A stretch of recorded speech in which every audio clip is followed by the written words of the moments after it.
मायावती की जनसभा के बाद बदला एसटी हसन का मन। क्या सपा छोड़ बसपा में शामिल होंगे एसटी हसन? एसटी हसन के फैसले से अखिलेश को बड़ा झटका।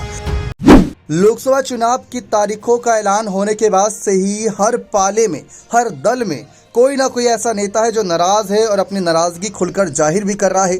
इस बीच मुरादाबाद सीट पर इस बार समाजवादी पार्टी ने एसटी हसन का टिकट रिपीट नहीं किया, जिसके पीछे आजम खान की चाणक्य नीति बताई गई। और वहीं दूसरी तरफ एसटी हसन काफ़ी नाराज भी थे। उन्होंने अपनी नाराजगी खुलकर जाहिर करी और हालिया प्रत्याशी रुचि वीरा के समर्थन में ऐलान करने से और प्रचार करने से साफ तौर पर उन्होंने मना भी कर दिया। उन्होंने कहा कि अगर अखिलेश मनाने आएंगे तो मान जाऊंगा, उनके साथ तैयार हो जाऊंगा प्रचार करने के लिए। जिस दिन यहां रैली होनी थी वहां पर पूरे दिन बरसात को लेकर भी माहौल बना हुआ था, बारिश हुई। फिर उसके बाद अखिलेश यादव की जनसभा टलती नजर आई और रुचि वीरा ने अकेले ही मोर्चा संभाला। आजम खान जो जेल की सलाखों के पीछे बंद हैं, एसटी हसन को पिछली बार चुनावी मैदान में उतारने का फैसला भी आजम खान का था और हटाने का इस बार ही फैसला आजम खान का, ऐसा कहा जा रहा है। एसटी हसन ने खुद कहा कि जब आजम खान जेल की सलाखों के बाहर आएंगे तो उनसे पूछेगा कि उन्होंने ऐसा क्यों किया। अब बसपा ने मुरादाबाद सीट से यहां पर इरफान सैफी को टिकट दिया हुआ है, लेकिन आपको बता दें कि हाल ही में मायावती की जनसभा हुई।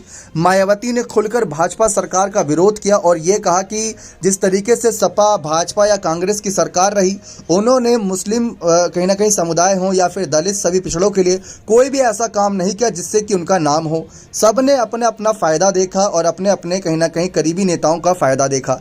लेकिन मायावती की बातों में हाँ मिलाते हुए एसटी हसन ने खुद कहा कि हाँ, आज के समय माहौल ऐसा बना हुआ है कि मुस्लिम काफ़ी डरे हुए हैं, ऐसा एसटी हसन का कहना है। लेकिन जिस तरीके से उन्होंने मायावती की बात को बड़े गौर से सुना, समझा और भापा, उसके बाद उन्होंने अपनी बात रखी।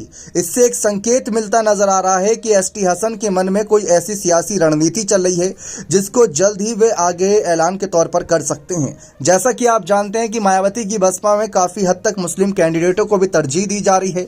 विधानसभा और नगर निकाय चुनाव में तो आप देख ही चुके हैं, काफ़ी हद तक मुस्लिम कैंडिडेट उन्होंने उतारे थे। और काफ़ी वक्त पहले भी मायावती आजम खान हो या इरफान सोलंकी हो या मुख्तार अंसारी हो या अफजाल अंसारी हो या फिर एसटी हसन हो, सभी के समर्थन में कोई ना कोई बात कह चुकी हैं। यानी मुस्लिम अल्पसंख्यक कैंडिडेटों पर वो काफ़ी हद तक भरोसा जताती है और उनकी कोशिश ये रहती है कि उनको अपने साथ जोड़ा जाए। एसटी हसन के लिए भी ऐसा ही माहौल बना हुआ है। अभी देखा जाए तो काफ़ी सीटें बची हैं उत्तर प्रदेश में जिन पर बसपा को अपने कैंडिडेट उतारने बाकी हैं और कई सीटों पर चेहरे बदल भी रहे हैं। ऐसी स्थिति में अगर बहुजन समाज पार्टी के साथ एसटी हसन हाथ मिलाते हैं तो ये सपा के लिए किसी झटके से कम नहीं होगा, क्योंकि एक तरफ तो सपा का विरोध कर ही चुके हैं, अखिलेश का विरोध कर चुके हैं एसटी हसन। भले ही ये कह रहे हैं कि मैं राष्ट्रीय अध्यक्ष हैं, मैं उनका सम्मान करता हूं, लेकिन सम्मान आपने कहाँ किया? जब अखिलेश और आजम ने फैसला लिया कि सीट पर रुचि वीरा प्रत्याशी हैं तो आपने उनके समर्थन में प्रचार करने से मना कर दिया। तो ये क्या सम्मान हुआ? ये सवाल आज बनते हैं। लेकिन एसटी हसन क्या बिना किसी टिकट के, क्या बिना किसी जिम्मेदारी के सपा के साथ बने रहेंगे या बगावती सुर छेड़ते नजर आएंगे? देखना दिलचस्प रहेगा। बने रहें चैनल के साथ। बहुत बहुत धन्यवाद।